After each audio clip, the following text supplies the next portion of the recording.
In 2008, on the fourth floor of a building at 68 J Street in Brooklyn, two men were building walls. Not metaphorical ones, actual partition walls, installed by hand inside a rented floor they had no guarantee of filling. One was Adam Neumann, a 29-year-old Israeli-American who had arrived in the United States 6 years earlier with almost no money and had spent those years attempting a career in modeling, launching a business selling baby clothing with built-in knee pads, and absorbing every self-help book and motivational philosophy he could find.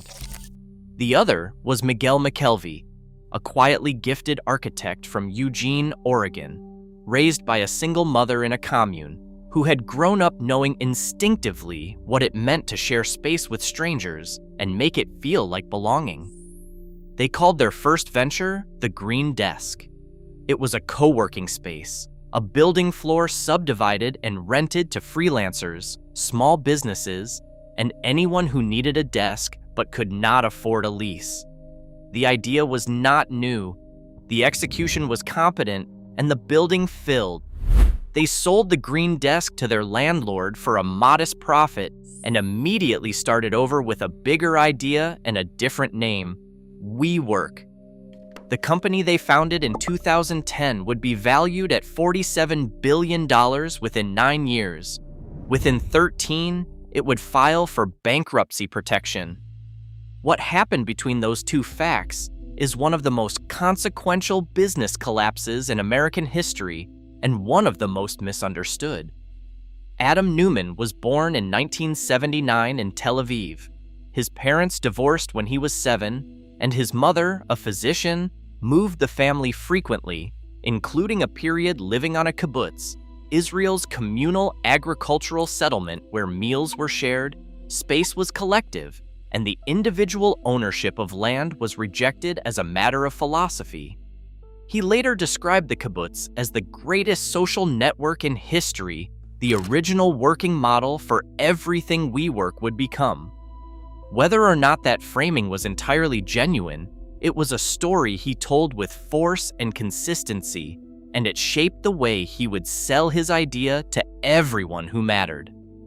He arrived in New York in 2001 after service in the Israeli Navy, enrolled at Baruch College, and struggled. He launched a women's shoe company with collapsible heels. It failed. He started Crawlers, a baby clothing line with built-in knee pads for crawling infants, which did not make him wealthy, but taught him the most durable skill of his professional life: how to walk into a room and make whoever was in it believe that whatever he was selling was exactly what they had been waiting for. Miguel McKelvey was everything Neumann was not. Where Neumann was tall, loud, and reckless in a way that charmed as often as it alarmed, McKelvey was reserved, methodical, and genuinely interested in how physical space shaped the behavior and mood of the people inside it. He had grown up in Eugene, Oregon, in a household that took communal living seriously, and he brought to every design problem he encountered a conviction that the arrangement of walls and furniture and shared resources was not a neutral decision, but a moral one. He had studied architecture, worked in design, and arrived at the same Brooklyn building through a chain of careful practical choices rather than grand ambition. The two men were, by almost every visible measure, an improbable partnership. For a specific window in American economic history, they were precisely the right one. The timing of WeWork's founding matters as much as the founding itself. The global financial crisis of 2008 had collapsed the traditional office lease market with a speed that no prior planning could account for. Companies holding long-term leases were desperate to sublease. Landlords who had counted on large corporate tenants were negotiating with anyone willing to fill square footage. Freelancers, independent contractors, and early-stage technology startups were proliferating across American cities and needed somewhere professional to work that was not a coffee shop or a kitchen table. The Green Desk had landed in that gap in Brooklyn. WeWork, launched in Lower Manhattan in 2010, with the proceeds and lessons of that first venture, was designed to fill the gap at scale. The first WeWork opened at 154 Grand Street in Soho and was full almost immediately. The original members were exactly who Neumann and McKelvey had imagined: designers, writers, small technology companies, one-person consultancies, and early-stage startups with no budget for a proper lease and a strong preference for working somewhere that did not feel like a corporate floor. The space felt intentional. The community that formed was real. Within a year, they had signed leases on 2 more floors. Within 3, they were in multiple cities. The concept that the 2 men had tested in Brooklyn was not a theory anymore. The underlying business was, in structural terms, a real estate arbitrage. WeWork signed long-term leases on large commercial floors, built them out with communal kitchens, fast internet, exposed brick, and reclaimed wood, and rented individual desks and private offices on flexible monthly terms at a significant per-square-foot premium over what it paid the landlord. On a well-occupied building, the unit economics worked. The risk was proportional. If a building did not fill, WeWork owed the landlord regardless of member revenue. The entire model depended on maintaining occupancy high enough to cover fixed long-term obligations with variable short-term income. That structural tension was present from the first lease the company ever signed. In the early years, with buildings filling faster than anticipated and the co-working concept generating genuine excitement among freelance and startup communities, the tension was easy to overlook. Later, it would be impossible to escape. What WeWork offered members was not simply a desk and an internet connection. It was a carefully manufactured social environment. Beer on tap in the communal kitchen, networking events designed to connect founders with investors and clients, an internal platform called WeConnect that allowed members to find other members with complementary skills or services, a design sense of belonging, deliberately constructed and conscientiously maintained, that Neumann described using language drawn from religious philosophy, startup mythology, and communal living ideology in roughly equal measure. He told early employees that WeWork's mission was to elevate the world's consciousness. He told investors that WeWork was not a real estate company, but a technology platform, a community, a movement whose implications extended far beyond any individual building or lease. He told members that by walking through the front door, they were joining something that transcended the transaction of renting a desk. This was not dishonesty in the narrow legal sense. The community was real. Members genuinely found collaborators, clients, and lasting professional relationships inside WeWork spaces. The designed environment produced the human outcomes it was designed to produce. What was dishonest was the category. WeWork was a real estate company that had learned to speak the language of technology in order to claim a different valuation multiple. A real estate company is valued at roughly 1 times revenue. A technology platform is valued at 10 times revenue or more.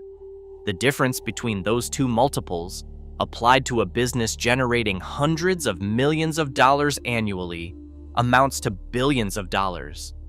Neumann understood this arithmetic precisely and spent every investor meeting working to erase the distinction in the minds of the people across the table. He succeeded over and over because the growth was real, the product worked, and the investors who might otherwise have been skeptical were operating in a market where the cost of missing the next Airbnb was too high to risk being right about the wrong company. The early investors understood, at least approximately, what they were buying.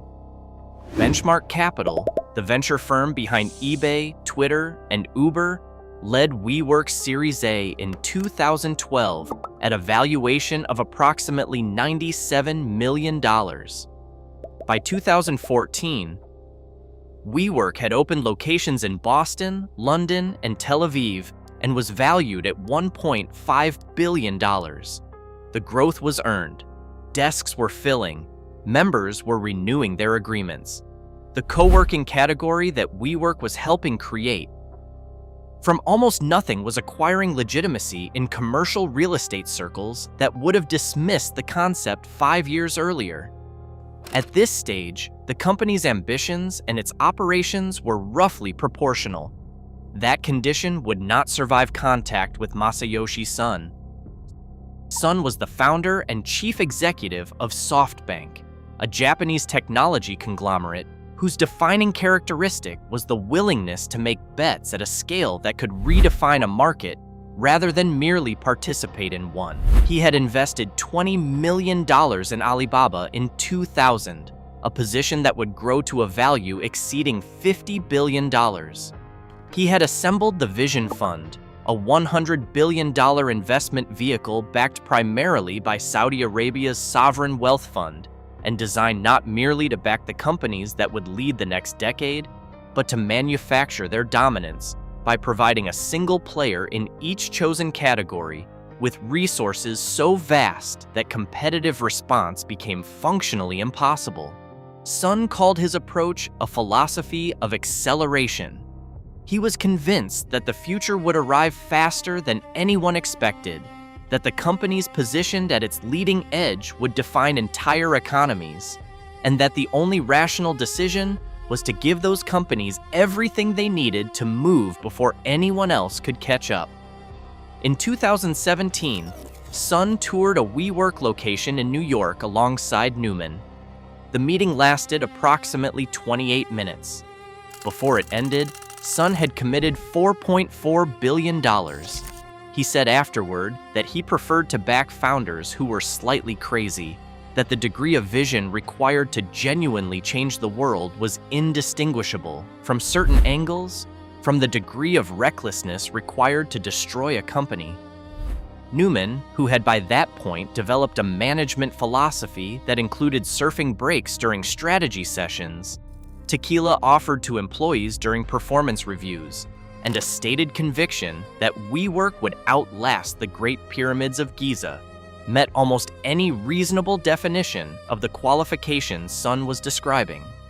The $4.4 billion was not a rational investment in the WeWork that existed. It was an investment in the WeWork that might emerge if given capital sufficient to expand faster than any competitor could respond, to plant a flag in every major market on Earth before anyone else could raise a comparable round, and to become the word people used when they meant flexible workspace, the way Google had become the word people used when they meant search.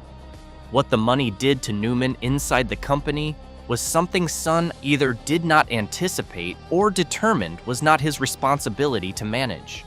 It told a man who already believed he was building a generational institution that his instincts were correct, that the appropriate scale of his ambition was not too large but not yet large enough, and that the only rational response to an opportunity of this magnitude was to spend faster, think bigger, and acquire anything adjacent to the mission that could plausibly be argued to belong. WeWork's losses, which had been substantial but explicable in the context of a genuinely expanding business, became extraordinary. In 2016, the company lost $429 million. In 2017, $884 million. In 2018, $1.9 billion. Each year, the revenue grew. Each year, the cash burned faster. New locations were being signed across 4 continents. New ventures, including a private elementary school called WeGrow, a surfing wave pool company, and several real estate investment vehicles, were being launched or acquired under the WeWork umbrella. The company's headcount grew from a few hundred employees to more than 12,000 in roughly 6 years. The growth was visible and real. The business case supporting it was not. The internal culture reflected the man at the top and the resources available to him. WeWork's offices became, by multiple accounts from people who worked there, a workplace where genuine commitment and real accomplishment existed alongside a leadership style that observers described alternately as visionary, erratic, and at times simply incoherent. Neumann reportedly smoked marijuana during international flights on the company jet. He kept tequila in his office and offered it to employees during performance discussions. He dismissed senior executives without explanation and, in some cases, reinstated them within days. He retained his wife, Rebecca Paltrow Neumann, as WeWork's chief brand officer, a position of increasing prominence as the company grew and the distinction between the brand and its chief executive became difficult to draw. Company gatherings took on the atmosphere of revival meetings, with Neumann at the podium and the audience regularly reminded of the significance of what they were building. None of this was hidden. A significant portion of it was celebrated in the press as evidence of the brand of founder intensity that produced category-defining companies. And beneath the theater, real things were being built. By 2018, WeWork operated more than 300 locations in 27 countries. It was the largest private office tenant in Manhattan. It was the largest private office tenant in London. Major corporations including Amazon, HSBC, and Microsoft were signing enterprise agreements for entire floors inside WeWork buildings. The product worked at the level where work actually happened. People at desks, conversations across shared kitchens, introductions made between members who would not otherwise have met. At its height in 2019, WeWork operated 777 locations across 38 countries and had enrolled more than 500,000 paying members. A decade after two men built walls in Brooklyn, their idea had become the largest co-working platform on Earth. The company that the financial press described as a real estate business dressed in technology clothing was, at the granular scale of human working life, genuinely useful. In January 2019, SoftBank invested again at a valuation of $47 billion, making WeWork the most valuable private startup in the United States. Sun had now committed more than $10 billion to a single company whose cumulative losses exceeded $3 billion. The internal logic of the Vision Fund made continued investment nearly obligatory. Once a position has been established at a given valuation, the only way to protect that valuation on paper is to keep investing at higher numbers, because an admission that the prior valuation was wrong is an admission that the fund's track record is wrong. WeWork's stated worth and SoftBank's reported performance had become functionally the same variable. That quiet fusion was among the most consequential mistakes of the entire venture, and it was invisible until it was not. The IPO that followed was not a financial event. It was a reckoning. WeWork filed its S-1 prospectus with the Securities and Exchange Commission on August 14, 2019. The document was 359 pages long. It described a company that had lost $1.9 billion in 2018 and held $47 billion in long-term lease obligations against approximately $4 billion in contracted future revenue from members.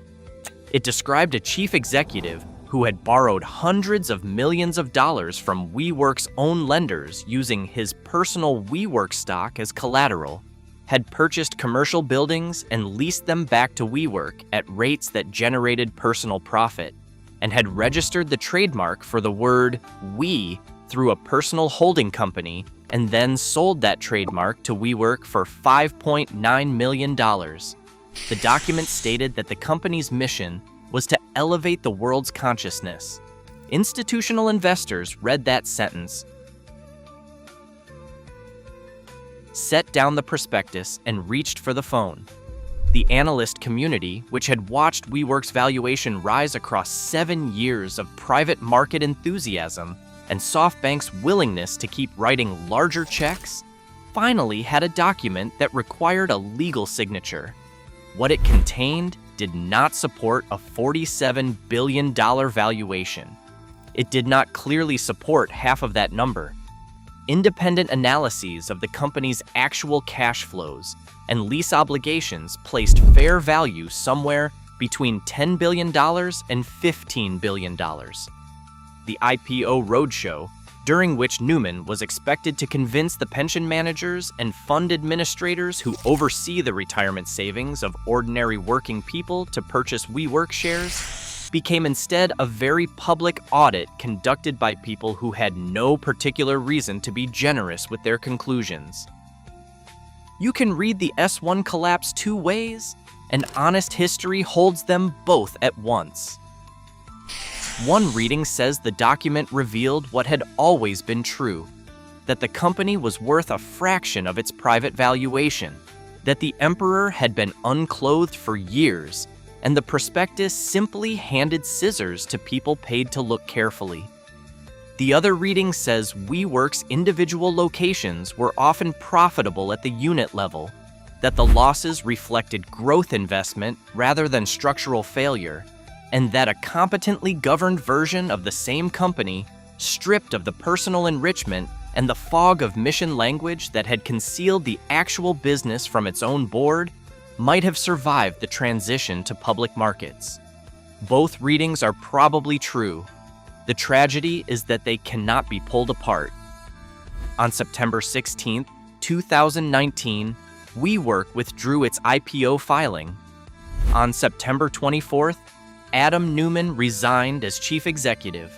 His departure package included $185 million in consulting fees, the forgiveness of a personal loan of $500 million from SoftBank, and the right to sell substantial quantities of his WeWork shares back to SoftBank at negotiated terms. The man whose decisions had driven the company into near insolvency departed with more money than most of his employees would accumulate in a lifetime. That is stated plainly because it happened plainly. Miguel McKelvey, who had served through the growth years as chief culture officer and had been, by most accounts from people who worked alongside him, the quieter and more grounded counterweight beneath the louder story, stepped back from an active role and left the company entirely in 2020. He had been there at the beginning, building the actual walls. He was gone before the rebuilding began. The books, the documentaries, the streaming series, and the newspaper investigations that followed concerned themselves almost entirely with Neumann. McKelvey is background in nearly all of them. This is how these stories almost always go. The person who built the thing becomes a footnote. The person who narrated it becomes the archive. SoftBank executed a bailout in October 2019, taking majority ownership of WeWork at a valuation of approximately $8 billion, down more than 80% from January's peak. Multiple rounds of workforce reductions followed. The ancillary businesses Neumann had acquired or launched during the expansion years, the private elementary school, the wave pool company, the real estate investment funds, were sold or shuttered. The company that had described itself as a physical social network for the next generation of the global workforce retreated to what it had always actually been, a company that rented desks on flexible terms to people who needed them.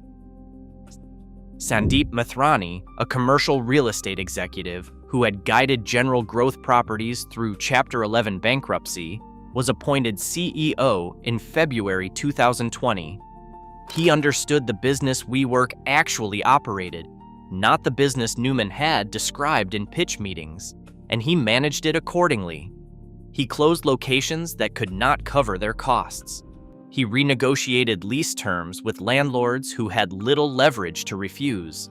He eliminated management layers that had accumulated during the years when organizational growth was treated as evidence of vision rather than evidence of overhead. Then the pandemic arrived, and the office was empty. WeWork's entire revenue model depended on people choosing to show up and share physical space. The lockdowns of 2020 ensured that millions of them did not. The fixed lease obligations the company held continued to fall due each month. The structural gap between what WeWork owed and what it collected became, for several months, simply unmanageable. WeWork completed a special purpose acquisition company merger and went public in October 2021 at a valuation of approximately $9 billion. Its shares opened, traded briefly at elevated prices, and began a decline that did not meaningfully reverse. By the middle of 2023, the stock was trading at fractions of its listing price. On November 6, 2023, WeWork filed for Chapter 11 bankruptcy protection, listing assets of $15 billion against liabilities of $18.6 billion. A company valued at $47 billion in January 2019 was, less than 5 years later, seeking a federal court's permission to reorganize its debts. The math of the collapse resists easy summary. SoftBank alone absorbed losses estimated at more than $14 billion on its WeWork investment. The Vision Fund, whose limited partners included the sovereign wealth funds of Saudi Arabia and Abu Dhabi, and a range of institutional investors managing retirement assets across the United States and Japan, recorded WeWork as one of the largest single venture losses in the history of private capital. Thousands of WeWork employees who had accepted stock options as a meaningful part of their compensation watched those options expire. Worthless. The 4,000 millionaires WeWork had been projected to create in the years before the IPO never materialized. That is stated without embellishment because the embellishment is in the numbers themselves. The co-working industry that WeWork created from a subdivided floor in Brooklyn exists today as a recognized and established commercial real estate category present in virtually every major city on Earth. IWG, the Swiss company that owns Regus and Spaces among other brands, posted revenue approaching $3.5 billion in 2023. Industrious, a domestic competitor that had built its model on management agreements with building owners rather than the long-term lease obligations that ultimately trapped WeWork, was acquired by CBRE, the world's largest commercial real estate services company. The enterprise flexible workspace market that WeWork helped build by convincing major corporations that co-working was a credible and permanent alternative to traditional office leases continues to grow. The design language WeWork developed is now the baseline expectation for any serious commercial workspace. Exposed brick, reclaimed wood, communal kitchens, bookable phone booths, open floors broken by small meeting rooms. WeWork assembled these elements into a vocabulary that every subsequent competitor, every landlord modernizing a building, and every corporate real estate team has since adopted as the starting point for any renovation. The aesthetic that once signaled startup ambition now defines the renovation standard for every law firm, financial institution, and technology company that rebuilt its offices over the past decade. Miguel McKelvey founded All Day Kitchens after leaving WeWork in 2020, working in shared commercial kitchen infrastructure with the same foundational conviction about designed community environments that had animated the Green Desk 12 years before. His name appears in very few of the books, documentaries, or investigative articles that now constitute the public record of WeWork's rise and fall. The person who built the thing is rarely the person the story chooses to be about. Adam Neumann founded Flow in 2022, a residential real estate company built on the premise of bringing WeWork's community philosophy to apartment living. Andreessen Horowitz invested $350 million at a valuation exceeding $1 billion before the company had opened a single building. The conviction in certain rooms where large checks are written that Neumann's capacity for vision was separable from his record of execution persisted well after WeWork's collapse. Whether that conviction will produce a different outcome is a question the record has not yet answered. In 2008, two men built walls inside a floor they did not own. The building filled. From that floor, a company grew that would put co-working into everyday language, draw more than $10 billion from a single investor, reach a valuation of $47 billion, and file for bankruptcy before its 14th birthday. WeWork emerged from that bankruptcy in 2024 under new ownership, with a smaller footprint and lease obligations renegotiated to reflect what the business could actually sustain. The desks in Brooklyn are no longer WeWork desks, but desks like them exist in every city on Earth now, rented on flexible terms, inside floors built out by someone who leased them long, available by the day or the month or the year to anyone who needs somewhere to work but cannot commit to a lease. That market exists because two men built partition walls in Brooklyn in 2008 and decided the idea was worth more than the green desk would ever be worth on its own.